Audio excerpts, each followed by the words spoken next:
بسم اللہ الرحمن الرحیم۔ السلام علیکم معزز ناظرین، آج کی اس ویڈیو میں ہم بات کرنے جا رہے ہیں ترکی کے صدر طیب اردوغان کی۔ جیسا کہ آپ جانتے ہوں گے کہ طیب اردوغان اگلے 5 سال کے لیے صدر منتخب ہو چکے ہیں، اور طیب اردوغان نے ملک کی معیشت کی بہتری کے لیے بہت سارے انقلابی قدم اٹھانے شروع کر دیے ہیں۔ اگر آپ دنیا کے نقشے پر مشرق وسطی، شمالی افریقہ، مشرقی بحر الروم اور وسطی ایشیا کے علاقوں کو دیکھیں تو آپ شاید تقریباً تمام جنگ زدہ یا کشیدگی کے شکار علاقوں میں ترکی کی موجودگی کو دیکھ کر آپ یقیناً حیران ہوں گے۔ 600 سال تک سلطنت عثمانیہ جنوبی مشرقی یورپ سے لے کر موجودہ آسٹریا، ہنگری، بلقان، یونان، یوکرین، عراق، شام، اسرائیل، فلسطین اور مصر تک پھیلی ہوئی تھی۔ 16ویں اور 17ویں صدی کے درمیان اس سلطنت کے اثر و رسوخ میں مزید اضافہ ہوا، اور اس کا دائرہ اختیار شمالی افریقہ کے ملک الجیریا سے لے کر عرب ممالک تک تھا۔ ماہرین کا خیال ہے کہ سن 2002 سے ترکی میں برسر اقتدار رجب طیب اردوغان کی حکومت نے اپنی سنہری تاریخ کے پیش نظر ایک پرجوش اور حوصلہ افزا پالیسی مرتب کی۔ جیسے کہ آپ جانتے ہوں گے کہ طیب اردوغان اگلے 5 سال تک کے لیے ترکی کے صدر منتخب ہو چکے ہیں، اور ایک طرف جہاں ترکی کی کرنسی اور معیشت بدحالی کی طرف جا رہی ہے تو وہاں اسے بچانے کے لیے طیب اردوغان نے انقلابی قدم بھی اٹھانا شروع کر دیے ہیں۔ وہ کریز سے باہر کھیلنے جا رہے ہیں اور وہ معاہدوں کو اپنی مرضی سے توڑنے جا رہے ہیں۔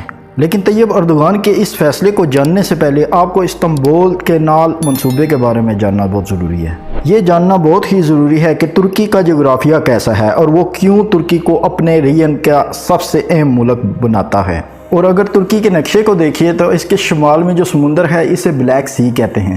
بلیک سی کے ساتھ روس، یوکرائن، رومانیہ، بلغاریہ اور جورجیا کے علاقے لگتے ہیں۔ یہ روس کی وہ اکلوتی بندرگاہ ہے جو سارا سال آپریشنل رہتی ہے۔ بلیک سی کے ممالک تیل اور گیس کے ذخائر سے مالا مال ہیں۔ یہ ممالک بیرونی دنیا کو بڑی مقدار میں تیل اور گیس ایکسپورٹ بھی کرتے ہیں۔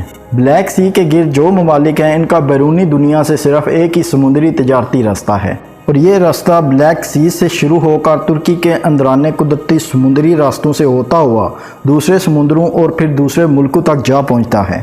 یعنی کہ بلیک سی ممالک سے اگر کوئی بھی سمندری جہاز چلے تو اسے سب سے پہلے ترکی کے اس تنگ سے رستے تک آنا ہوگا، جسے اب نئے بسفورس کہتے ہیں۔ اس راستے کے علاوہ ان تمام ممالک کے پاس کوئی اور سمندری راستہ نہیں ہے۔ اسی وجہ سے بلیک سی ممالک کی اکانومی کے لیے ترکی میں موجود یہ سمندری راستے زندگی اور موت جیسی اہمیت رکھتے ہیں۔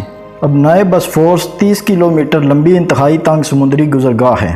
اس کی دونوں طرف ترکی کا سب سے بڑا اور اہم شہر استنبول واقع ہے۔ بسفورس ہی وہ جگہ ہے جو ایشیا کو یورپ سے الگ کرتی ہے، یعنی کہ بسفورس کے مشرق میں واقع زمین کو ایشیا کا حصہ تصور کیا جاتا ہے، جبکہ بسفورس کے مغرب میں موجود زمین کو یورپ کا حصہ سمجھا جاتا ہے۔ بسفورس کا شمار دنیا کی سب سے اہم آبی گزرگاہوں میں ہوتا ہے۔ واحد آبی راستہ ہونے کی وجہ سے بلیک سی کے ممالک کے لیے انتہائی اہمیت کا عامل ہے۔ اگر ترکی بسفورس کو بلاک کر دے تو تمام بلیک سی کے کنٹریز کا سمندری راستہ دنیا سے کٹ ہو جائے گا۔ اس سے ان ممالک کی اکانومی کو غیر تلافی نقصان پہنچے گا۔ اس اہمیت کو ذہن میں رکھتے ہوئے 1936 میں روس اور دنیا کے طاقتور ممالک نے ترکی کے ساتھ ایک معاہدہ طے کیا تھا۔ اس معاہدے کے مطابق تمام تجارتی جہاز آزادی سے بسفورس اور ترکی کے دوسرے بانیوں میں سے گزر سکتے ہیں، اور ان ممالک کے لیے کسی قسم کی کوئی فیس نہیں ہوگی، اور ان کے راستے میں کوئی رکاوٹ بھی نہیں ڈالے گا، اور نہ ہی یہ کوئی ٹیکس وغیرہ پے کریں گے۔ اور اس وقت بسفورس دنیا کا سب سے مصروف سمندری راستہ بن چکا ہے۔ بسفورس سے سالانہ تقریباً 50,000 تجارتی اور ملٹری جہاز گزرتے ہیں، اور طیب اردوغان کی حکومت نے بسفورس کے ساتھ ایک اور سمندری راستہ بنانا شروع کر دیا ہے۔ یہ دوسرا راستہ ایک مصنوعی نہر کی صورت میں ہوگا۔ یہ نہر استنبول شہر کے مغرب میں ہے، اس لیے اس کا نام استنبول کینال رکھا گیا ہے۔ ترکی حکومت کے مطابق یہ پروجیکٹ میں 15 ارب امریکی ڈالرز کی لاگت ہے۔ اس نہر کی تعمیر سے اب نئے بسفورس کا دباؤ کم ہو جائے گا۔ اور ویڈیو کے شروع میں ہم آپ کو معاہدے کے بارے میں بتا چکے ہیں، لیکن اب اہم خبر یہ ہے کہ ترکی اس کو توڑنے جا رہا ہے اور ہر گزرنے والے جہاز پر ٹیکس لاگو کرنے جا رہا ہے۔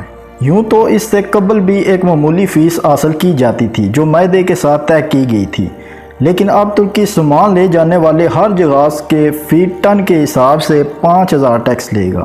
یہ ٹیکس گزشتہ سال لاگو کرنے کی کوشش کی گئی تھی، لیکن اس پر اپوزیشن میدان میں آ گئی تھی اور استنبول کینال منصوبہ اور معاہدہ توڑنے پر خبردار کیا گیا تھا۔ لیکن اب حالات بدل چکے ہیں۔ صدر طیب اردوغان ایک نئی طاقت کے ساتھ اگلے 5 سال کے لیے صدر بن چکے ہیں۔ ترک وزیر خارجہ حقان فیدان سامنے آ چکے ہیں۔ ترکی اب جارحانہ قدم اٹھانے جا رہا ہے۔ ترکی کے اس قدم سے خزانے میں $900 ملین آنے کی توقع ظاہر کی جا رہی ہے۔ اس کے ساتھ ساتھ یہ فیصلہ بھی کیا جا رہا ہے کہ ہر سال جولائی میں اس ٹیکس پر نظر ثانی کر کے مزید بڑھایا جائے گا۔ نئے دور میں کنال استنبول کا منصوبہ بھی مکمل ہو سکتا ہے، جس کے بعد ترکی وہاں سے بھی بھاری ٹیکس وصول کر سکتا ہے۔ کنال استنبول دنیا کے لیے ایک متبادل بن سکتا ہے۔ سویس کنال سے جہاز گزرنے میں 20 دن لگتے ہیں اور پناما کنال سے 15 دن لگتے ہیں، لیکن استنبول کنال ایک ایسی کنال ہوگی جس سے ایک دن میں گزارا جا سکے گا، جس کی وجہ سے جہاز برادروں کے اضافی خرچے بچ جائیں گے اور ترکی کو بھی ٹیکس کی مد میں رقم وصول ہوگی۔ اس سے قبل ترکی نے ابنائے بسفورس پر اپنے حق کو استعمال کرتے ہوئے روس یوکرائن جنگ کو گمبھیر بنانے سے روکا تھا۔ اس نے روس اور امریکہ پر پابندی عائد کر دی تھی کہ جنگ کے دوران کوئی جنگی جہاز استنبول کی ابنائے سے نہیں گزرنے دیا جائے گا، اور اس فیصلے سے یورپی خطہ تباہی سے بچ گیا تھا۔ دوستو، اگر ہماری یہ ویڈیو آپ کو پسند آئی ہے تو اسے لائک اور شیئر کریں اور ہمارے چینل کو سبسکرائب کریں۔